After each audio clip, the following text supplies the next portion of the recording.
Hello students, आप सबका स्वागत है हमारे चैनल एम्पलीट्यूड स्टडीज़ 2.0 में। और देखिए, आज हमारे साथ हमारे सबसे पुराने स्टूडेंट्स में से एक स्वदेश कुमार हैं। और इन्होंने सिविल से अपना डिप्लोमा किया था राजकीय पॉलिटेक्निक शाहजहाँपुर से। और 2010 में इन्होंने ज्वाइन किया था और मैं भी 2010 में ही पॉलिटेक्निक में आया था। तो मेरा पहले बैच में से ये थे। और 2013 में इन्होंने अपना सिविल से डिप्लोमा कंप्लीट किया। और फिलहाल जो है ये सिंचाई विभाग उत्तर प्रदेश में बरेली में जेई की पोस्ट पर हैं। तो सबसे पहले तो हम आपका स्वागत करते हैं हमारे चैनल पे। सर नमस्कार, गुड इवनिंग, धन्यवाद। आपने बुलाया इसके लिए सर, हम आपको धन्यवाद देते हैं। मैं अपना टाइम निकाल के आया इसके लिए सर, मैं भी बड़ा आग्रह से। कई दिनों से असल में मैं जी कांटेक्ट करने की कोशिश कर जी रहा सर। था, जी लेकिन ये अपने बिजी शेड्यूल की वजह से नहीं आ पा रहे थे। और चूंकि बरेली में थे जी तो इस वजह से मैंने कहा कि बजाय इसके कि हम ऑनलाइन इसको शूट करें जी तो सर। सामने ही सामने कर लेते हैं। तो इसलिए हमारे घर पर ही हैं इस टाइम पे। जी तो सर। सबसे पहले स्वदेश, आप हमें बताएं कि कहाँ के रहने वाले हैं और क्या मतलब कहाँ से आपने अपना 10th 12th किया है। थोड़ा इस बारे में बताएं, बैकग्राउंड अपना। जी, सभी को नमस्कार सर। जैसे आज आज महापर्व है देश का, गणतंत्र दिवस की सभी को हार्दिक शुभकामनाएं। और आपका दिन शुभ हो, भविष्य शुभ रहे। और जैसे सर, मैं 2010 में राजकीय इंटर कॉलेज शाहजहाँपुर से 10वीं पास किया। उसके बाद मैंने वही डिप्लोमा का जो पहले इंट्रेंस एग्ज़ाम हुआ करता था और अभी भी होता है, तो उसमें मैंने पार्टिसिपेट किया। मेरा डिप्लोमा में रैंक, एडमिशन लेने के लिए रैंक जो जो भी आई उसके अनुसार मैंने काउंसलिंग कराई बरेली पॉलिटेक्निक में ही। उसके थ्रू मुझे शाहजहाँपुर पॉलिटेक्निक मिल गया। मैंने 2010 में एडमिशन ले लिया, 10 जुलाई को 2010 में। मैं बता दूं, उस समय काउंसलिंग जो है वो मेन सेंटर्स पर ही होती थी। जी जी जी।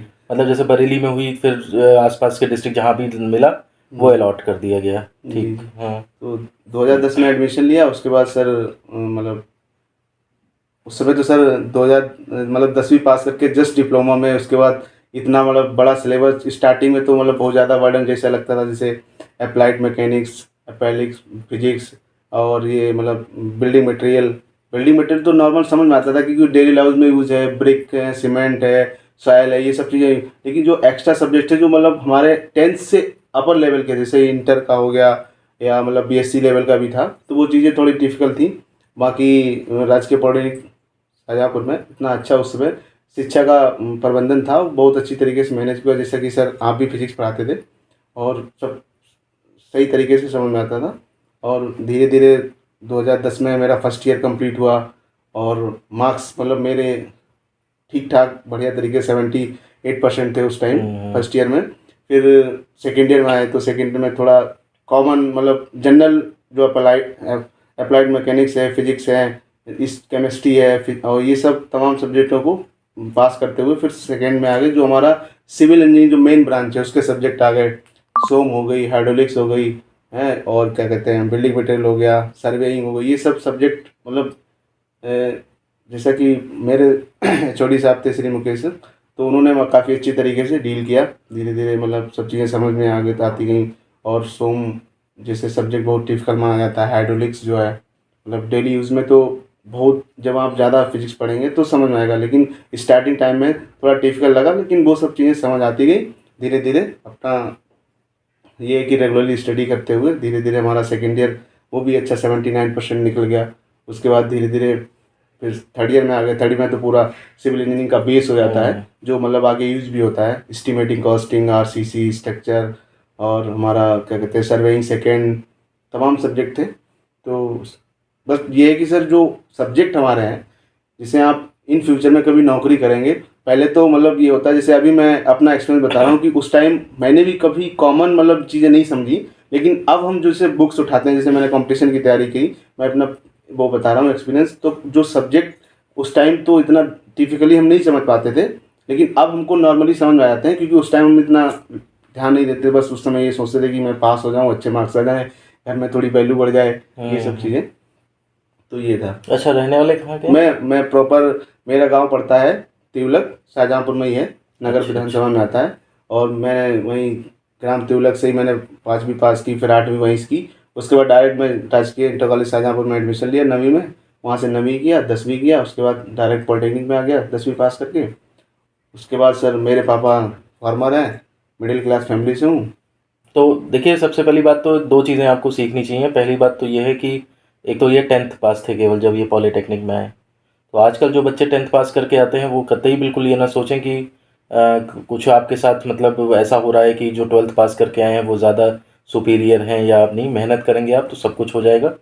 और दूसरी बात ये है कि जो जैसे बता रहे हैं कि टॉपिक्स जो हैं वो उनको उतना ध्यान तभी दे लीजिए आप जब आप पढ़ रहे हैं उनको जी थोड़ा सा, सर, तो जी उससे जो है आपको बाद में थोड़े कम साल की मेहनत करनी पड़ेगी जी शायद जॉब के लिए। जी तो ये चीज़ जो है वो जो सही टाइम पे समझ जाए वही आगे निकल जाएगा, और जी नहीं समझे तो फिर आप उसी तरह से भीड़ का हिस्सा बन के रह जाएंगे।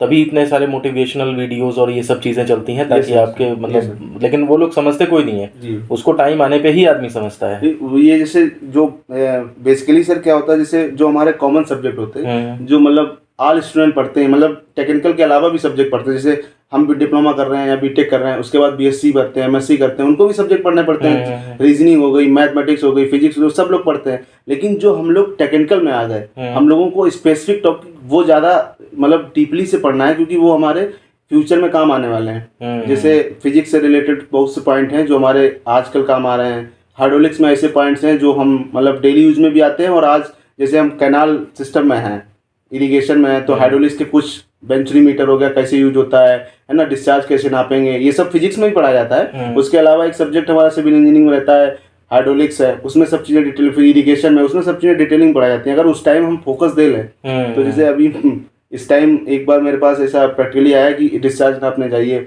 अच्छा। अब मैं जेई हूँ वहाँ का, तो मुझे डिस्चार्ज नाप के बताना है, तो मुझे सारे ऑपरेटर दे दिए कि आप जाइए बेंचुरी मीटर ले जाइए या करंट मीटर ले जाइए, वेलोसिटी निकाल के डिस्चार्ज बताइए। तो उस टाइम हमने पढ़ रखा था। तो इंडिपेंडेंट जब आप नौकरी में जाएंगे तो आपका सिर्फ फोकस और आपका साथ ही सिर्फ आपकी नॉलेज है। बिल्कुल सही क्योंकि बात। आप जब फील्ड में खड़े होंगे तो आपको ना जेई मतलब ना आपके अपर अधिकारी वो आपको वैसे तो बता देंगे, लेकिन ऑन साइट में आपको ही एग्जीक्यूट कराना है। तो आपकी जो बेसिक पॉइंट की नॉलेज है वो आपको बहुत जरूरी अध्ययनरत होनी चाहिए, कभी भी काम आ सकती है। तो मैंने डिस्चार्ज नापा कैनाल का, अपने जो भी हमारे सबऑर्डिनेट थे उनको स्टाफ लेके गए, निकाला, बाकायदा सही आया। हमको मतलब अप्रिशिएट किया गया कि आप नए जेई होके डिस्चार्ज नाप रहे हैं इतनी बड़ी कैनाल का।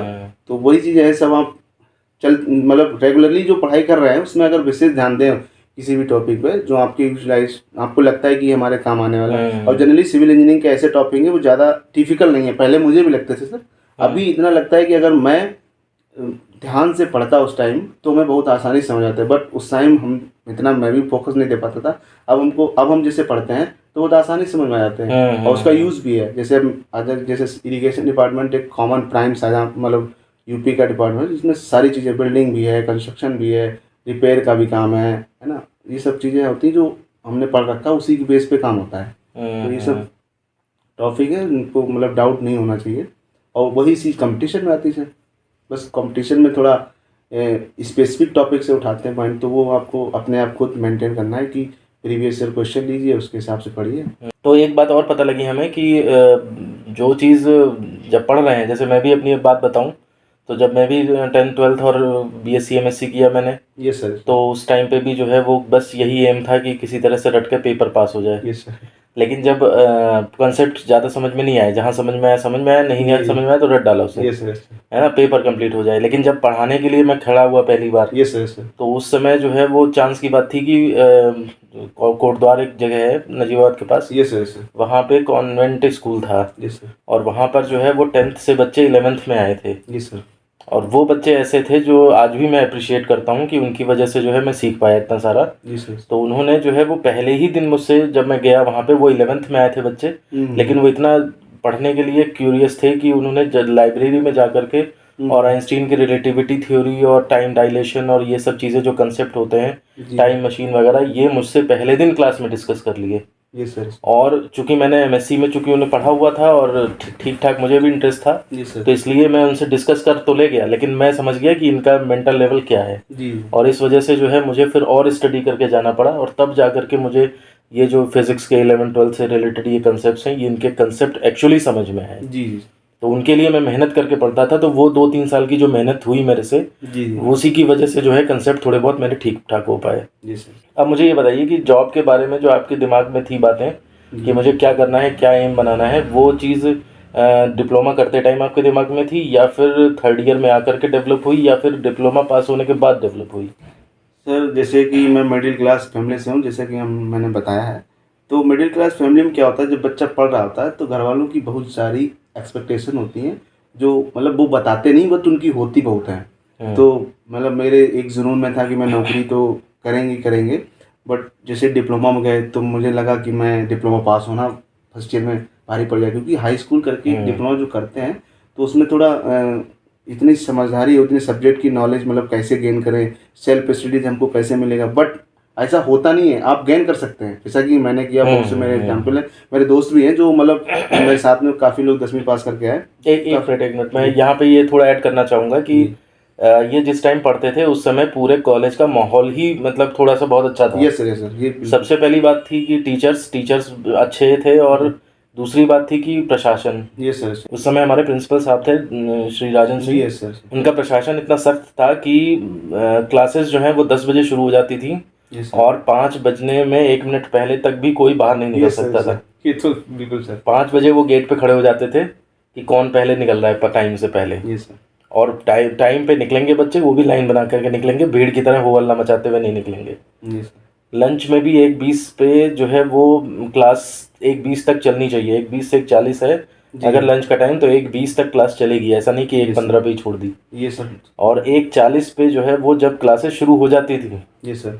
तो उसके बाद वो फिर अपना लंच करने जाते थे। ये मैं देखता था उन्हें। तो इसलिए जब 1:40 पे टीचर चला ही जाएगा क्लास में, तो जाहिर सी बात है वो फिर अपना पूरा लेक्चर लेगा ही लेगा। तो टीचर्स को भी 1:20 से 1:40 तक में ही लंच कंप्लीट करके और तब उसके बाद 1:40 पे जाना पड़ता था। तो ये चीज़ मैं अप्रिशिएट करता हूँ आज भी, और इसी वजह से जो है वो कॉलेज का माहौल पढ़ाई के लिए इतना अच्छा था कि ये बच्चे जो हैं, जैसे 10th पास करके भी आए हैं कुछ बच्चे, तो वो भी सरवाइव कर ले गए। अदरवाइज आज के टाइम में जो है वो बहुत मुश्किल है इस तरह से कि 10th का बच्चा आकर के, क्योंकि वो प्रॉब्लम्स में ही गिर जाता है, वो आगे बढ़ ही नहीं पाता है। जी। और उस समय सिविल के इनके जो लेक्चरर थे मुकेश सर, और इतना ज़्यादा बच्चों के लिए समर्पित थे वो। आजकल वो पूरनपुर पॉलिटेक्निक में है जी। और मैं देखता था कि सिविल में शायद वो अकेले ही लेक्चरर थे। ना कोई हेड था उस टाइम पे, ना कोई और लेक्चरर था, अकेले ही वो बेचारे तीनों branch, first year, second year, third year, 2013 का जो पास आउट बैच है वो सर, उसमें से मतलब मुझे लगता है कि मेरी नॉलेज में मैक्सिमम उस बैच के सरकारी जॉब कर रहे हैं। वो सब किसका मतलब दायित्व है? मुकेश सर का केवल दायित्व। वो मतलब इतना डीपली से, उतना शांत स्वभाव से पढ़ाते थे, बच्चों को अच्छा लगता था, और बच्चे मतलब पढ़ने में भी इंटरेस्टेड लेते थे।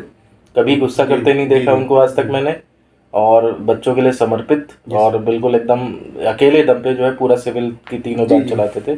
कई बच्चों के व्हाट्सएप डीपी में उनका फोटो देखा है मैंने, है ना, इतना मतलब एडमायर करते थे। अभी भी मतलब मैं उनसे एक बार मिला हूँ, मतलब सिंचाई विभाग में ज्वाइन करने से पहले मैं मिला था, तो पूरनपुर गया था। अच्छा, जब वो कैरेक्टर सर्टिफिकेट, अच्छा मैंने भी शायद बनाया था कैरेक्टर। तो वो अभी भी सर वहाँ पे अकेले ही पूरा डील करते हैं सिविल इंजीनियरिंग में। काफ़ी वहाँ पे बच्चे मतलब एक्साइटेड भी रहते हैं, मतलब उनका जो पढ़ाने का, बच्चों को समझाने का बहुत अच्छा तरीका है, जिससे बच्चे मतलब समझते भी हैं, और उनका काफ़ी अच्छा। हम कोशिश करेंगे उनका भी इंटरव्यू लेने की। Yes sir. खैर बहरहाल, हाँ, अब वो वापस चलते हैं उस क्वेश्चन पे। जी सर, जब फर्स्ट ईयर हमारा अच्छा खासा निकल गया, फिर हमको उम्मीद बढ़ गई कि मैं पूरा डिप्लोमा अच्छे से कर लूँगा। और जब धीरे धीरे सब चीज़ें, जब दोस्त मिल जाते हैं, एक दूसरा सर कॉलेज में ही होता है, पॉलिटेक्निक कॉलेज में, इंजीनियरिंग कॉलेज में थोड़ा ये होता है, मैं ये कहना मेरा गलत होगा कि इंजीनियरिंग में जो भी एडमिशन ले लेता है, चाहे बीटेक का हो या डिप्लोमा का, वो अपने आप को इंजीनियर जैसा मतलब फील करने लगता है, बट ऐसा होता नहीं है। तो जब तक, जैसे मेरे दोस्त थे कुछ, मेरा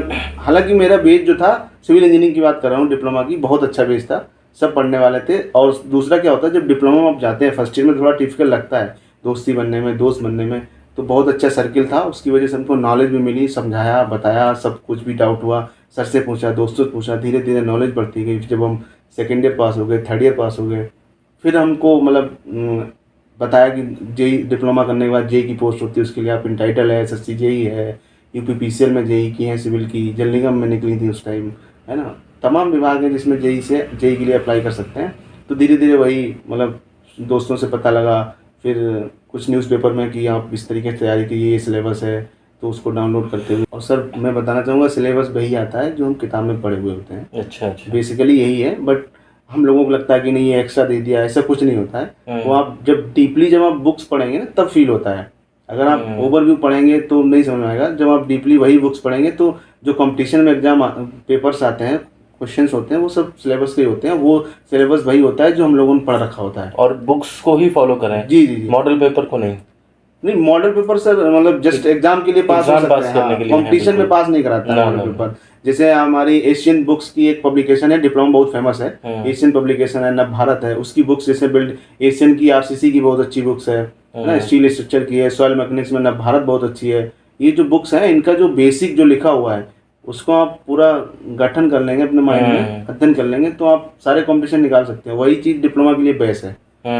बाकी और भी ऑब्जेक्टिव बुक्स आती हैं, इंग्लिश में है, हिंदी में गुप्ता एंड गुप्ता बहुत अच्छी बुक है हिंदी में, इंग्लिश मीडियम में गुप्ता एंड गुप्ता है। तो धीरे धीरे जब हमने फर्स्ट ईयर में जब हम पास आउट हुए उसके जस्ट पीछे में वैकेंसी आई थी जेई की, तो मैंने भी अप्लाई किया था, जिसमें मेरा एक दोस्त विशाल रोहेला, हाँ, विशाल रोहेला जिसका इंटरव्यू पड़ा हुआ है चैनल तो पे। उसमें वो विशाल रोहेला मेरे बेस से गए थे, एक रणदीप सिंह राणा गए थे, तो उसमें हमने भी एग्ज़ाम दिया था।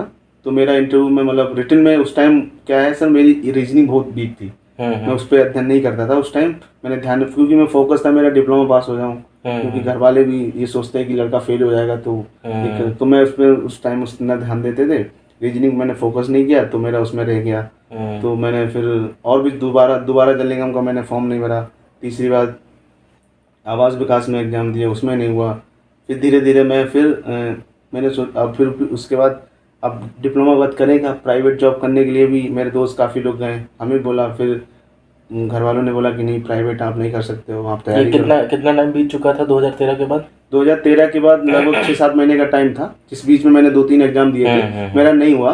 तो फिर मतलब मेरा मन था कि मैं प्राइवेट जॉब कर लूँ, बट पेरेंट्स लोगों का क्या होता है कि जब आप प्राइवेट जॉब करनी है तो फिर आप बाहर जाओगे, फिर तो उन्होंने बोला कि आप तैयारी कर लो अभी।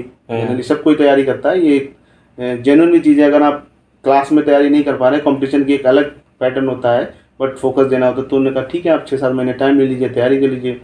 फिर उसी बीच एक प्लान बन गया कि बीटेक कर लिया जाए, क्योंकि मैं डिप्लोमा से हाई स्कूल से डिप्लोमा था, ग्रेजुएट था नहीं मैं। फिर मैंने प्लान बनाया कि घर वालों से राय ली कि, तो फिर मैंने बीटेक कर लिया सर। 2013 में एडमिशन लिया यूपी2 के थ्रू, एंट्रेंस एग्जाम दिया, बट मेरी रैंक इतनी अच्छी नहीं थी।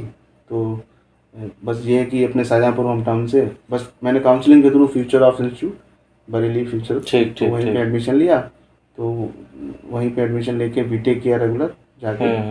बीटेक के चलते चलते मैंने एग्ज़ाम भी दिए एक आध, बट ये बीटेक का सर सिलेबस टोटली इंग्लिश में था, तो उसमें काफ़ी मतलब इंग्लिश और हिंदी का, बट ये है कि सब नॉर्मल हो गया धीरे धीरे, जब आप जिस माहौल में रहते हैं वो सब चीज़ें आ जाती हैं। बिल्कुल बिल्कुल। हिंदी से इंग्लिश में कैसे स्विच करें, इसके ऊपर मैंने एक वीडियो दिया हुआ है। ये सर मैंने किस तरह से अपने आप को हिंदी से इंग्लिश में स्विच किया था, वो आप देख सकते हैं। जी बिल्कुल सर। ये सर जैसे हम बीटेक डिप्लोमा पास होके बीटेक में गए, तो सिलेबस तो वही है सर, बस एक्स्ट्रा ऑर्डिनरी चीज़ें हैं जो हम डिप्लोमा में नहीं पढ़ते हैं। बट उसमें सबसे ज़्यादा डिफिकल्ट सिचुएशन ये थी कि हम हिंदी से इंग्लिश में कैसे लिखेंगे और कैसे उसको समझेंगे, क्योंकि यूपी बोर्ड की जो इंग्लिश होती है वो जनरली इतनी अच्छी नहीं होती, जैसे कि मेरी भी है, अभी भी है, मैं इतना, बट ये चीज़ें समझ जाते हैं। इंजीनियरिंग की जो कोड वर्ड है या कोड लैंग्वेज है वो बहुत अच्छी हमें आती है, मैं समझ जाता हूँ। तो उसी के थ्रू मैंने बीटेक धीरे धीरे हिंदी से इंग्लिश को कैसे किया जाए, धीरे धीरे सब्जेक्ट वाइज हमने कन्वर्ट किया, उसको मैंने बनाना शुरू किया कि हम कैसे उसका पैरा लिखेंगे, किस तरीके से क्वेश्चन होगा, हमारे अच्छे मार्क्स आएंगे। वो हमारी पूरी दोस्तों की एक टीम थी जो डिप्लोमा बेस, क्योंकि लेटर एंट्री का अलग एडमिशन होता है और उसका अलग होता है, तो लेटर एंट्री के थ्रू हमारे साथ में ही मेरे बैच से निकले हुए 3 स्टूडेंट थे, मतलब मेरे दोस्त थे प्रशांत वर्मा और अरविंद कुमार और मैं। अच्छा, तीनों लोग एक साथ में डिप्लोमा एडमिशन लिए, मतलब बीटेक में एक साथ किए, तो तीनों लोगों का एक कॉमन वही कन्वर्सेशन का चलता रहता था। तो हम लोगों ने अच्छा फर्स्ट ईयर मतलब फर्स्ट सेमेस्टर निकाला, अच्छे मार्क्स उसमें भी आ गए, 74% आए फर्स्ट ईयर में। मतलब जो थर्ड सेमेस्टर होता है बीटेक का, ऐसे सेमेस्टर वाइज चलते गए और लास्ट में 3 साल का बीटेक किया। बीटेक में भी अच्छे मार्क्स, ऑनर 75%, ऑनर्स में मेरी डिग्री बन गई, अच्छा हो गया। फिर ये कब कंप्लीट हुआ? 2016 में सर। 16 में, ठीक। 3 साल का बीटेक था 2016 में। और वहाँ पे भी मतलब फ्यूचर कॉलेज में उस टाइम में बहुत अच्छे क्लासेस लगते थे, डे टू डे, और बढ़िया क्लासेस था। और मैं फरीदपुर में ही रह के पढ़ाई करता था, घर तो अप डाउन तो करते नहीं क्योंकि टाइम बहुत वेस्ट हो जाता था। और सबसे बड़ी दिक्कत हमने आपको बताई कि हिंदी से इंग्लिश में जब हम अगर अप डाउन करेंगे तो फिर वो फेस करना बहुत डिफिकल्ट हो जाता है। तो मैंने वहीं रह के, हम तीनों लोगों ने वहीं रह के फ्लैट ले रखा था किराए पे, वहीं पर रह के पढ़ाई करते थे खूब पूरी मेहनत से। बीटेक अच्छा निकला और तीनों की डिग्री ऑनर में बनी है। अच्छा अच्छा। ये बहुत हम लोगों का अच्छा है, क्योंकि हमारा जो अरविंद कॉलेज का अच्छा टॉपर था, सेकंड टॉपर सिविल का, और मेरे भी अच्छे मार्क्स थे 75%। अरविंद क्या कर रहा है सर? वो भी सर कानपुर मेडिकल कॉलेज में चाहिए UP++ के थ्रू, अच्छा आयोग अच्छा। से उनका भी सिलेक्शन हुआ है। और प्रशांत? प्रशांत दिल्ली जल बोर्ड में यही होगा सर। अच्छा। वो पहले दिल्ली जल बोर्ड में जेई बने, उनका प्रमोशन हो गया सर। वहाँ पे हम्म। सीट्स थोड़ी मतलब ज़्यादा रहती हैं, अच्छा तो उनका अच्छा। 2.5 साल 3 साल में प्रमोशन हो गया, यही बन गया अभी। तो ये सर मतलब एजुकेशन है। उसके बाद मैं बीटेक करने के बाद सर कुछ तैयारी की, तो उस समय वो नोटबंदी हो गई थी सर, 16 में ही हुई थी नोटबंदी। तो उस टाइम मैं प्राइवेट जॉब के लिए हरिद्वार गया था, एक कंपनी थी अच्छी, उसमें मैं ज्वाइन भी किया। बट उस टाइम ही नोटबंदी, जब मैं हरिद्वार में था नोटबंदी हुई, फिर वहाँ पे थोड़ा नोटबंदी के कारण मैं पैसे ऐसे की दिक्कत हुई, तो फिर मैं घर आ गया। अच्छा फिर घर अच्छा। आ गए तो घर वालों ने बोला अब क्या करोगे। तो फिर उसी टाइम में 2-3 महीने बिताने के बाद मतलब फिर मैं दिल्ली चला गया कोचिंग करने के लिए। घर वालों ने पैसे वैसे दिए, मैनेज किया सब अच्छे से। और सपोर्ट सबसे अच्छा घर वालों का रहता है, फाइनेंशियली सपोर्ट, और आप फ्रीली पढ़ाई कर सकें, आपको कोई रोक टोक नहीं, आप कैसे पढ़ाई कर रहे हैं क्या नहीं कर रहे हैं, वो सब घर वालों से फ्री थे। वो सब हमें फील हो रहा था कि हमें करना है ये। अगर आप खुद में फील नहीं करें तो घर वाले बिल्कुल। बोलेंगे, बाहर वाले बोलेंगे आप पढ़ाई को नहीं पढ़ाई कर पाएंगे ना। तो मुझे खुद फील हो रहा था कि मुझे पढ़ना चाहिए और नौकरी करनी चाहिए। तो फिर मैं दिल्ली चला गया। दिल्ली मैंने उसमें क्या हुआ सर, मैं तैयारी करने गया, वहाँ तैयारी करता रहा। फिर सर फरवरी में मैंने 17 में हमने ज्वाइन किया दिल्ली में कोचिंग केडी कैंपस में। वहीं से तैयारी करते रहे केडी कैंपस? जी जी। ये किस चीज़ की कोचिंग है? ये सर बेसिकली तो नॉन टेक्निकल की है, बट उसने लगभग हमारे ज्वाइन करने से 1.5 साल पहले उसने टेक्निकल का भी, नॉन टेक्निकल की कोचिंग है, उसने हमारे ज्वाइन करने से लगभग 6-7 महीने, सॉरी 1.5 साल पहले उसने टेक्निकल का कोर्स स्टार्ट किया था, डिप्लोमा और बीटेक दोनों के लिए। ठीक। एई और जेई, एसएससी और नॉन एसएससी भी जो भी एग्जाम्स रहते हैं, वो सारे एग्जाम के लिए तैयारी। तो मैंने वहाँ ज्वाइन किया था कोचिंग, बहुत अच्छी कोचिंग है। अच्छा। तो वही तैयारी की, वहाँ पे तैयारी करने के बाद तैयारी करता पूरा सिलेबस हो गया। फिर धीरे धीरे सिंचाई विभाग का जो एग्ज़ाम हुआ था सर, ये डिप्लोमा के जस्ट बाद वैकेंसी निकली थी। अच्छा अच्छा। डिप्लोमा कंप्लीट होते ही वैकेंसी आई थी ये। इरिगेशन डिपार्टमेंट में 2700 वैकेंसी थी टोटल। डिप्लोमा कंप्लीट या BTech complete? Diploma complete sir, मतलब 2013-14? 2013 में, जिसमें मैं सेलेक्ट हुआ हूँ। ये वैकेंसी 2013 की है सर। अच्छा अच्छा अच्छा। 2013 की है। तो उस टाइम 2013 मैंने फॉर्म भर दिया। फॉर्म भरने के बाद फिर मैं बीटेक करने लगा, है ना। बीटेक करते टाइम 2000 लास्ट में, जब बीटेक मेरा लास्ट ईयर था, तब इसका एग्ज़ाम हुआ 2016 में सर।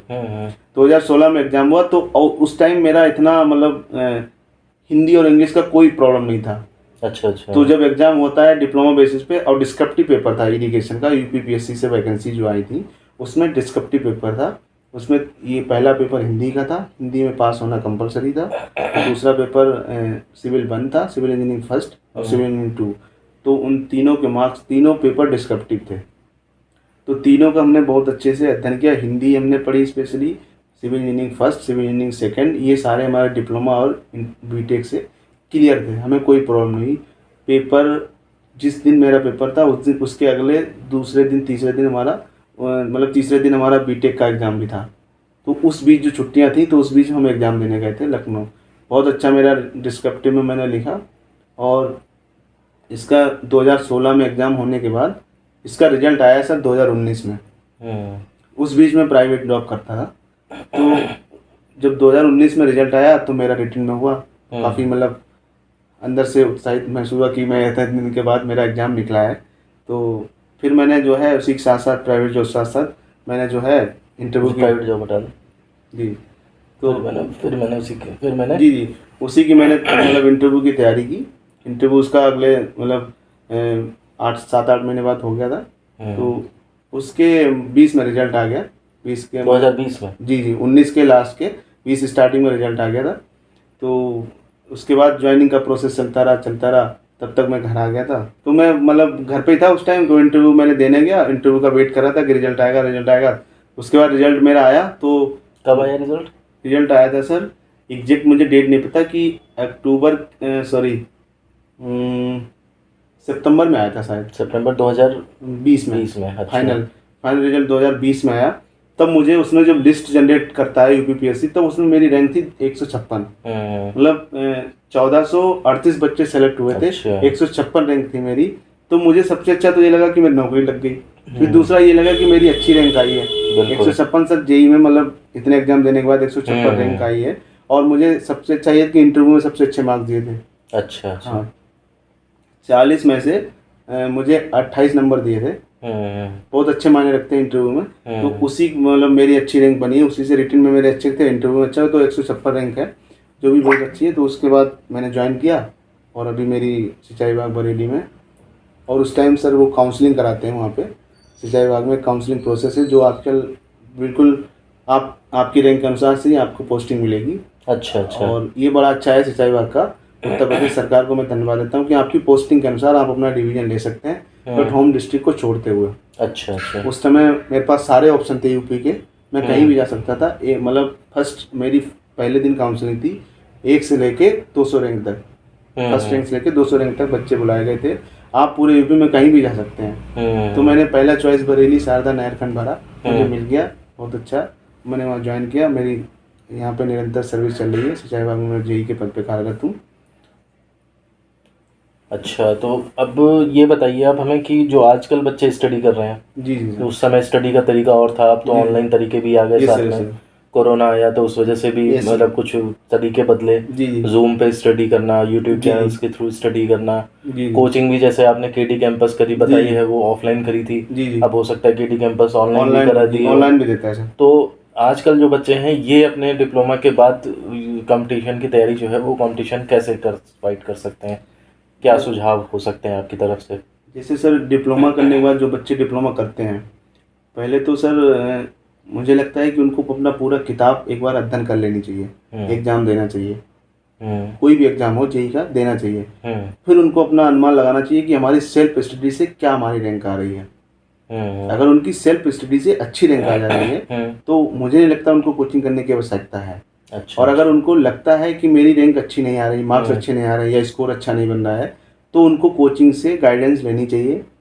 वो उनके ऊपर कंफर्टेबल है कि आप ऑनलाइन लेते हैं या ऑफलाइन लेते हैं, वो उनकी कंफर्टेबिलिटी के ऊपर है। बट मैं ये कहूँगा कि आप ऑफलाइन पढ़ें तो बेहतर है। जैसा कि मैं अपना अनुभव, बाकी ऑनलाइन भी क्लासेस अच्छे चलते हैं। जैसे कि एक होता है कि जब कोई भी अध्यापक सामने पढ़ाता है, उसका जो आई कांटेक्ट होता है, उससे जो चीज़ें दिमाग में घुसती है ना, वो ऑनलाइन नहीं घुसती। सर मैं मतलब इसके लिए मैं माफ़ी चाहूँगा, हो सकता है गलत भी हो। नहीं बिल्कुल सही है। तो वही चीज़ है क्योंकि हम लोगों ने जो है सब कुछ देखा हुआ है कि ऑफलाइन कैसे पढ़ाई होती थी और ऑनलाइन कैसे होती है। मैं केडी कैंपस में कोचिंग करने जब गया था, तो मेरा बेस इतना अच्छा था, तो जो लोग पढ़ाते थे सर आईएएस मतलब क्वालिफाइड थे, गेट क्वालिफाइड थे, मतलब आईएएस प्री निकल गया, मेंस निकल गया, ज्वाइन नहीं किया, एमईएस छोड़ के आ गए, अच्छे टीचर थे। तो वो लोग जो पढ़ाते थे, उनका जो पढ़ाने का जो मतलब एक शेड्यूल था या पढ़ाने का जो पॉइंट्स थे, वो कैसे मतलब एक एक पॉइंट उनको रटा हुआ था कि ये कंपटीशन में इस लेवल पे इसने क्वेश्चन का आएगा, और वो बताते थे। पता मुझे पहले से था, बट उनको ये वो समझाते थे कि ये क्वेश्चन जो है किस पॉइंट पे आएगा और कितने नंबर का आएगा और किस तरीके से बन सकता है।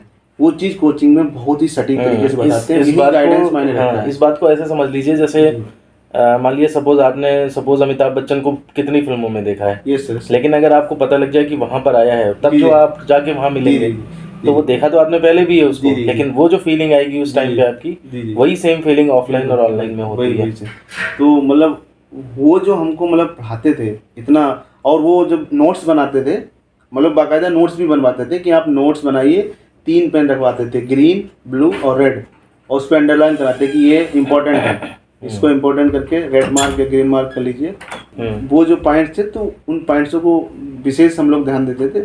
वही कंपटीशन में मैक्सिमम जो उनको अनुभव था वो बताते थे, वही आते भी थे। तो वही चीज़ है, ऑफलाइन करना मुझे लगता है बहुत ज़्यादा बेहतर है। सर ऑनलाइन एजुकेशन खराब नहीं है, बहुत अच्छी है। बस आजकल क्या है, जो पीढ़ी है, मैं अपने खुद बोलता हूँ कि माइंड डाइवर्ट बहुत करती है। बिल्कुल बिल्कुल। अगर ऑनलाइन मोबाइल है आपके पास या लैपटॉप है, आप पढ़ेंगे तो ठीक है, पढ़ाई करनी अच्छी है, बट उसमें माइंड डाइवर्ट हो रहा कि मैं बोर हो गया हूँ, तुम ये खोल लो, तो लोग उसमें खोल लेते हैं ना, तो टाइम 10 मिनट का पूरा 20 मिनट हो जाता है, पता नहीं लगता। बहुत स्ट्रांग विल पावर चाहिए उसको करने के लिए।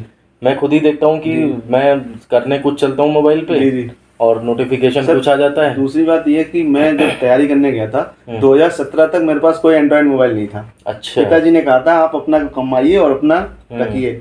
2017 मतलब तक कोई मोबाइल नहीं था, तो तो वहाँ पे ये होता है ना कि ऑफलाइन पढ़ने जा रहे हैं तो मोबाइल की जरूरत ही नहीं, सही बस बात। छोटा सा मोबाइल लिया, घर पे बात की, अपने पढ़ाई करी, हम्म। कंटिन्यूअस यही करते थे हम लोग। और अभी तो ये हो गया कि सबके पास मोबाइल है, डिजिटल पढ़ भी सकते हैं, बट उसका किस टाइम पे क्या यूटिलाइजेशन है, क्या करना चाहिए किस टाइम पे, वो आपको अपना मेंटेन करना है। तो ठीक है स्वदेश जी, अब वीडियो के ख़त्म करने का टाइम आ गया है, तो जाते जाते जो है वो जी कोई फाइनल टिप अगर आप बच्चों को देना चाहें, हमारे जो पढ़ रहे हैं इस टाइम पे या आगे दो चैनल देखेंगे, जी तो कोई फाइनल टिप अगर देना चाहते हैं तो वो दे सकते हैं आप। सर, जैसा कि जैसे अभी जो फर्स्ट ईयर में आते हैं स्टूडेंट या सेकेंड ईयर में या थर्ड ईयर में हैं, तो उनका पहला तो ये है कि ये मत सोचिए कि हमको कोई चीज़ समझ में आई तो मैं मतलब पीछे हट जाऊँ, पहली कंडीशन। तो आप उसको कोशिश कीजिए, नहीं समझ में आता तो आप अपने टीचर्स हैं, सीनियर्स हैं, उनसे पूछिए, पहला पॉइंट इसे समझ में आ जाता है। और दूसरा, अपने अंदर एक जुनून रखिए कि नहीं मुझे ये करना है। बहुत से, जैसे मैं भी शुरुआत में ऐसा होता था कि कोई चीज़ समझ में आए तो पीछे हट जाऊँ, अरे ठीक है उससे ये नहीं समझा, दूसरे से काम चल जाएगा, बट ऐसा नहीं होता है सर। तो आप जो चीज़ फोकस करनी है तो आप उसको पूरा डेडिकेशन के साथ फोकस कीजिए, वो समझ में आएगी, वो आगे काम आएगी। दूसरा पॉइंट। तीसरा है कि आप पूरा जैसे टाइम का बहुत ही सदुपयोग करिए। जैसे टाइम होता है, एक उम्र होती है नौकरी की, अगर आप नौकरी करना चाहते हैं तो उस उम्र में आप अगर सही नौकरी सही टाइम पे पा जाते हैं तो आपके जो आगे का फ्यूचर है, आप प्रमोशन बहुत अच्छा होगा, अच्छी पोस्ट पे पहुंच जाएंगे। तो ये सब 2-3 चीज़ें हैं, बहुत मायने रखती हैं। वो मायने जब आएंगी जब आप अभी से शुरुआत करेंगे। ये सब 2-3 चीज़ें, और ये मैंने किया है, हमारे साथी जो हैं उन्होंने किया है, जो भी आजकल अच्छी पोस्ट पे हैं, जेई हैं, कोई ए बन गए हैं, कोई बैंक में पीओ बन गए हैं हमारे दोस्त। तो वो सब ये डेडिकेशन के साथ ही किया है, तभी हो पाया सर। तो यही हम चाहेंगे कि आप भी करें, और आप सबको शुभकामनाएं। और सर ने हमें बुलाया इसके लिए सर धन्यवाद। और बाकी सर का सहयोग इतना रहा है, फिजिक्स पढ़ाई सर 2010 में, 2010 से लेके 2013 तक मैंने फिजिक्स पढ़ी सर से। नहीं 2010 ही में पढ़ी, 11 तक फिजिक्स पहली साल होती है। जी फिजिक्स पहली साल होती है, लेकिन उसके बाद भी सर मिलते जुलते रहे, गाइडेंस रहा है। तो वो सब चीज़ें सर से फिजिक्स से रिलेटेड हैं, और भी चीज़ें हैं, डाउट जो होता था क्लियर करते थे। बाकी सर का सहयोग रहा। मेरी ज्वाइनिंग के टाइम सर ने साथ दिया, करेक्टर सर्टिफिकेट बनाया, उसके बाद मुलाकात होती रहती है। तो यही है सर। जो बाकी आपके स्टूडेंट हैं, हमारे जो जूनियर्स हैं, सीनियर हैं, सबको बधाई। आप तैयारी करते रहिए, और कोई दिक्कत हो हमसे पूछिए, सर से मुलाकात करके हमसे पूछते रहिए, हम बताते रहेंगे। बिल्कुल फ्यूचर में मुलाकात होगी सर। तो जिसको भी कोई क्वेरी है वो वीडियो के कमेंट में पूछ सकता है। तो हम भी देख लेंगे कमेंट, और स्वदेश भी देख लेंगे इस वीडियो के नीचे जो भी कमेंट होंगे, और कोशिश करेंगे कि उनका आंसर कर सकें हम लोग। जी और तो स्वदेश, आपका वीडियो में आने के लिए धन्यवाद। जी सर। और इस वीडियो को फिर मैं यहीं पे ख़त्म करता हूँ, मिलते हैं आपसे नेक्स्ट वीडियो में। धन्यवाद। धन्यवाद।